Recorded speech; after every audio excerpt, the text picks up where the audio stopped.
Hey, welcome everybody. This is Joe with Bourbon and Birds. I got a couple of bourbons here that we're going to do a quick tasting on. Let me give you a little background on it first.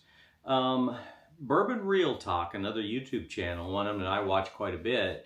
The host, Randy Sullivan, had an in-depth, and I encourage you, go to his channel, check him out.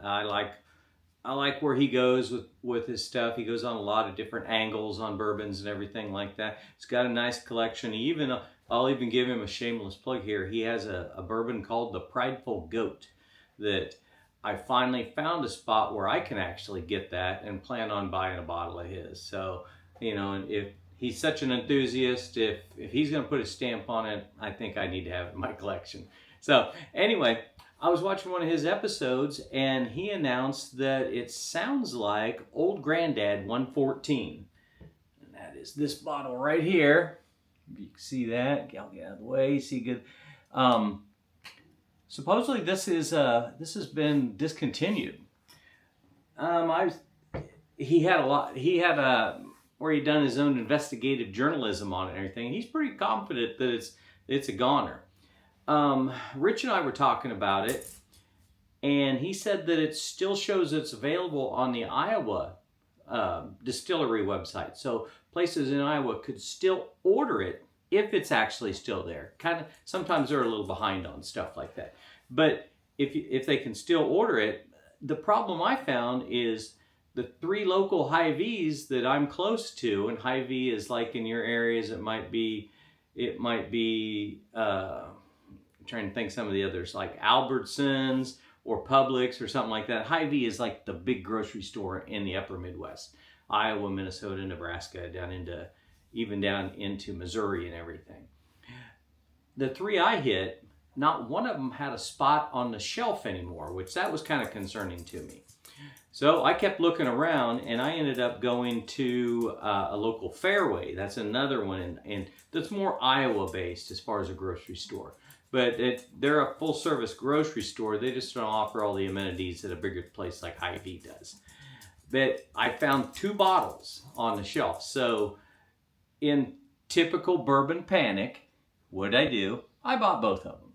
So I figured if Rich doesn't have one on his shelf currently, I believe he's had it before, but I figured that way we've got 2. We could each have one. He's still going to do some looking around. He lives north of me, not too far, and see if he can find something. If he can, great. Otherwise, if he can't, that other bottle's his. If he can, I'll probably just send that along to Dusty.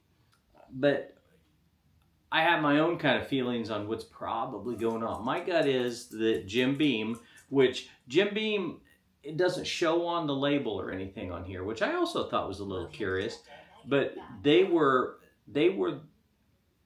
Jim Beam acquired Old Granddad back in, I think it was 1987, and not 1887. But anyway, they acquired it back then and had it ever since. There's 4 or 5 brands that they acquired at that time. So I thought, man, if that's that Jim Beam, because I'm a lover of the Jim Beam wheelhouse, that I need to get that. So I got my 2. So I'm good. Why hadn't I ever bought it before? Well, for one, I didn't know it was in a Jim Beam wheelhouse. The other thing is, I'm not a bourbon snob per se, but I typically shop like the top 2 shelves. I like to find the rare ones and everything, because once you get 20 or 30 different kinds of straight bourbon whiskey that are all between 90 and 100 proof, or even your bottle and bond 100 proofs, they get so similar to each other that I'm always looking for something that's a little bit different. What cutting the edge on finishes. I'm a big finished whiskey drinker. So that's where Old Granddad 114 had kind of fallen through the cracks for me. Now, what would I think is why Jim Beam has decided to quit making this? I think it's because of where that bottle was found. That bottle, I found it on the very bottom shelf. It's 114 proof, sitting on the very bottom shelf. Most of the stuff that was with it was like 92, 96 and lower. So if they use that juice, in other bourbons that they have, it'll go farther, you know, into their ones that are a little higher price range.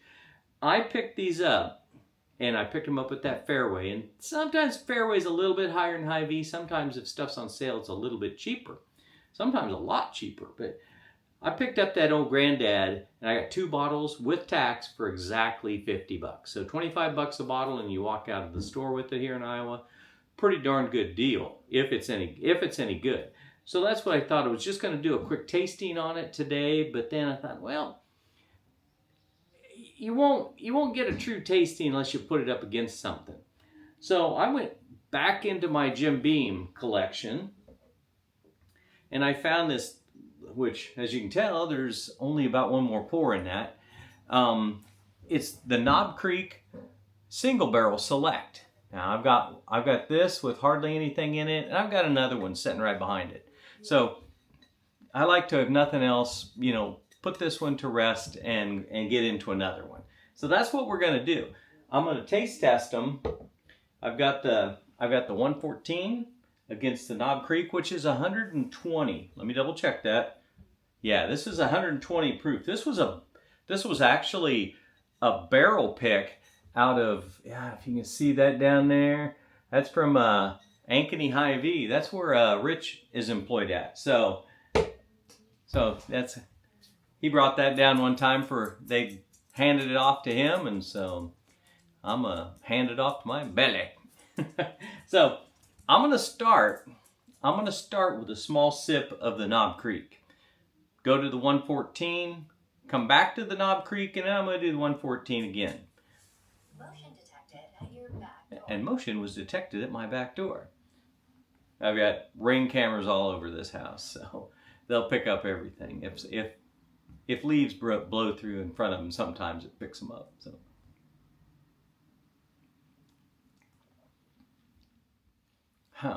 So it's been a while since I had this Knob Creek. This Knob Creek is surprisingly hot on my tongue. Give me 1 second. I'm going to turn my phone off so we don't have to listen to that the whole time. And I'm back. And motion will not be detected at my back door. So anyway, that's a little hotter than I'd remembered it, but it was quite a while ago. And this was one of them that made me want to go after. I got this, I got the Knob Creek 9, I got the Knob Creek 12. Never found the Knob Creek 15. I'd really like to get one of those, but you know, I'll probably come across it. It seems like in Iowa, a little bit of the harder to find stuff is starting to stay on the shelves. Rich and I, again, we were together Saturday and went out to eat supper together, and we were surprised by like the Elijah Craig single barrels, the Larceny, which got rave reviews for its I think it's a foolproof single barrel. Boy, they just got great reviews. We walked into a little kind of backwards little gas station thing down in a small town just 20 miles away from, not even that, probably 15 miles away from here, and they had a whole row of each of them sitting in there. It was like, what the heck? I picked up a 1792 foolproof, yeah, in there. So Randy had another episode about that, and I'll plug that episode for him too, talking about, is the bourbon revolution over? And by that, I think he's talking about the supplies have caught up to the demand, and even on the bigger ones and everything that everybody's after. I just scored I think it was a Booker's Family Tradition, one with the pink label. If you're looking, I just had a friend call me and asked me if I wanted that. He'd found it. I'm like, yeah, absolutely. I'll throw that in with my other Bookers. So that'll make a great test for Rich and I to do sometime. Booker's, man, it's high proof. So that'll be an interesting one if we do it very long. But anyway, it's a little hotter than I remembered. So now I'm gonna go after that 114. This is a neck pour and this is not. So I've had this in the cup for probably 30 minutes, kind of just, you know, letting it get some oxygen to it and everything, trying to make it a little more fair.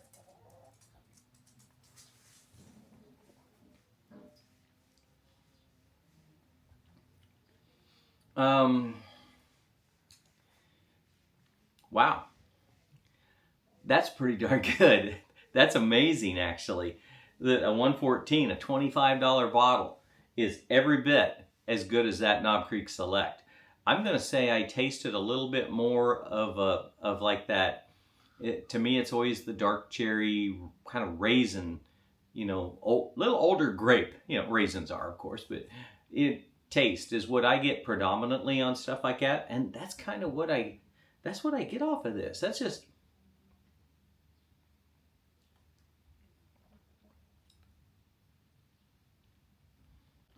I didn't as much there.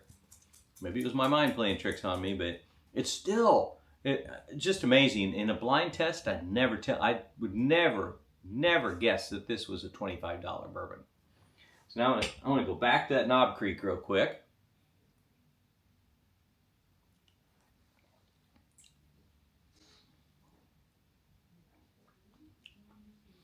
A little more complex on that. Not saying it's really winning or anything, but it's good. Don't get me wrong. That old granddad a granddad 114 is going to have to be really good just to come up to the level of a Knob Creek.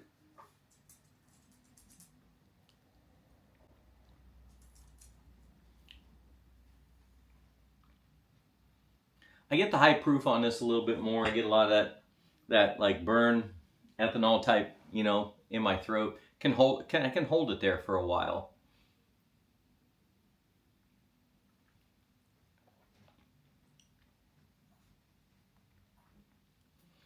I don't have water to splash between the two, so I'm getting residual there. But second swallow I shouldn't. But so.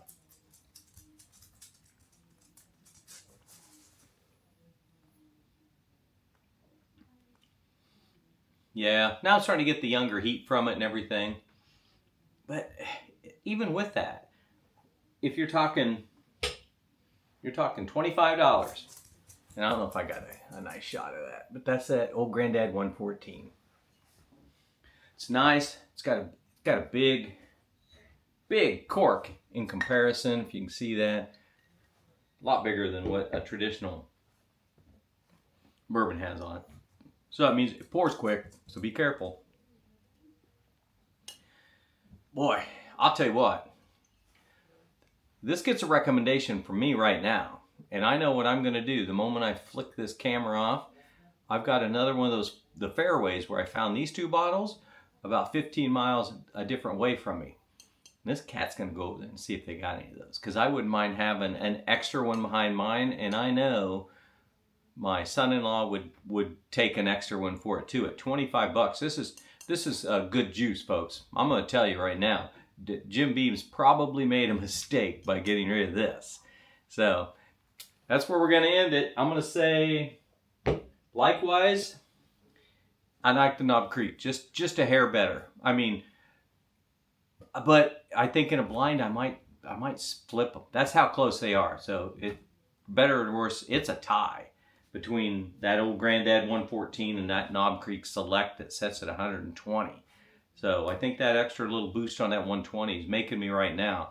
But a lot of times, if you're not in a blind, your mind plays tricks on you, because if you like something all the time and you really like it's sitting there and you turn and look at those bottles, your mind's going to say that you like maybe something that you might not say if your tongue and your taste is what does the brains for you.